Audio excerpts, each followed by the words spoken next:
So if it wasn't for your emotions whispering to your mind these concepts and notions of misery, sorrow, dejection, and these theories about being inferior, deficient, and deeply flawed, your life would be completely different. In fact, you wouldn't even recognize yourself without all of this emotional garbage, literally shaping and constructing this invisible barrier between you and your true self. Your true self is not worried about fleeting emotions. It's not worried about the wounded ego. And it's definitely not going to think twice about tossing out any negative suggestion coming from the outside world. Because you, in your true nature, are so much more than your ego and your feelings. Emotions are useful in this, inconsequential dramas of life. They will help you color these experiences. For example, like when you are in love, or you feel inspired to do something, or you feel the solidarity with your fellow humans, and that then leads you to do something, to do a good deed to help others. But if you are not able to control your emotions, if you are unable to regulate your emotions, it's only a matter of time before the love you felt so deeply turns to hate. The momentary inspiration turns to depression, and your charitable feelings turn to resentment. And this cannot be good. And in this video, we are going to talk about how you can rise above both your good and bad emotions. We're going to talk about how you can finally be able to perceive, interpret, evaluate, and be in control of your emotions once and for all. And if you want to learn more and have a practical guide to attain emotional intelligence so that you can finally be in control of your feelings, overcome anxiety, and all these fear-inducing emotions, I have a free ebook that will help you in that very process. I'll leave the link for it down in the description box so you can check it out. You can also comment emotional intelligence in the comment section below to get it on demand. So emotional intelligence is not this random gift bestowed upon some lucky people while others were denied. No, it's actually a set of skills to learn and practice in your daily life. But obviously, you didn't learn this at home or at school because no one really took the time to teach you the importance of emotional regulation. No one taught you how important it is, to influence your own emotions so that you can rise above whatever is bothering you.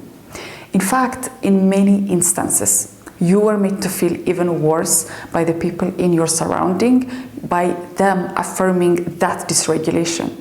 And if you look at these people, the people in your life, or anyone for that matter, you see them suffering their emotions and not doing anything about it. It is so normalized to just sit with your suffering without any course of action. And by now, you are so used to feeling bad and being unhappy because it's normal, it's normalized. And you even participate in aggravating these negative emotions by focusing so much in your own internal reaction. But that need not be, because there's another way. And that is, instead of adding fuel to the problem, you take a step back and actually observe your reaction. You start to look at things from not only your own point of view, but also from the point of views of the people involved. You consciously refrain from catastrophizing any problem, and you deliberately move your focus into the solutions. And when you do this, your mind is naturally going to gravitate, towards looking for solutions, being creative, using its powers to help you come up with solutions. It's not going to dwell upon whatever feelings or emotions you have at that moment because it's just going to consider them useless. And that is actually what they are, because there is nothing that you're going to get by entertaining your negative emotions, because they are false. Consider any moment spent feeling sorry for yourself, feeling bad about your situation, feeling stuck and hopeless. A huge waste of your time, because this is the time you should have used to solve your problems. And you are never ever going to be able to solve your problems while dwelling on your problems. That never happens, because the thinking right now, the thought process, is for your mind to come up all these possible negative scenarios, negative outcomes to all the circumstances in your life. And you're just feeding it information, you're just feeding it fear and uncertainty and doubt. And you want to be able to take the leadership role. You just can't sit and allow all these negative thoughts and emotions to take over your mind. You want to be in control because it's possible. And this is the main difference between, those people who have gone through a lot in their lives. You can't even imagine going through what they have gone through, and you still see them smiling and thriving in life.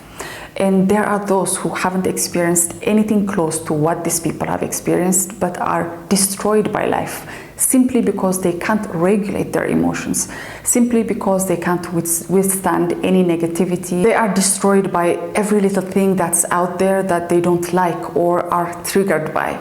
They don't seem to move past the things that are happening out there, naturally occurring things.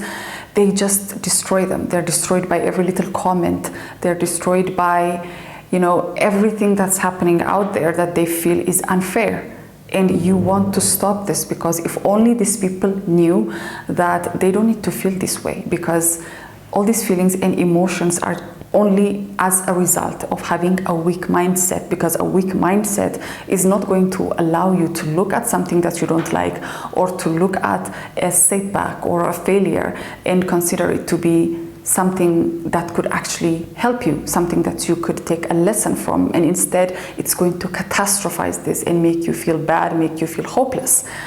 And you want to avoid this by strengthening your mind, by becoming more aware. Every day you become more aware of the fact that your emotions are basically something that you can override, because like I said earlier, there are people who have experienced unimaginable things and still they have been able to override the emotions and the feelings that threaten to take them back to victimhood or anything like that. And what we can learn from these people is that it's possible. It's possible to not dwell on your feelings and your emotions, and that there is another avenue to deal with the problems in life. And one of the ways is to learn the role of the ego in fueling your emotional instability. Because the ego is either going to tell you that you have so many imperfections and now it's going to work to protect you from growing or expanding in any way because you're simply not capable, you're not able to do that, it convinces you that. Or you have this inflated ego, it tells you that you are so much more, you just are this great person that deserves so much more in life, and you don't have it. You clearly don't have it, while you are a deserving person. And if these thoughts are not controlled, what's going to end up happening is that you are continuously going to feel like you're being done wrong by life. You're going to have these thoughts and feelings and negative emotions about everything in your life, because there's a constant contradiction between what you are experiencing on your outside world and the feelings you have within you. So dealing with the ego is looking into your own thoughts and your own belief system and trying to regulate them as well, because you have to know that this is a fairly neutral world, one that does not necessarily have an agenda on you. And you can do this by not letting your ego convince you that there are things and people out to get you, that this life is so unfair and that your only solace is just to feel sorry for yourself and entertain all these thoughts of defeat. And you have to get out of this thinking by going after the things you want in life and not expecting maybe an overnight success. One of the ways people get discouraged and disappointed is by expecting things to work out all the time. And that is definitely not the nature of things in this world.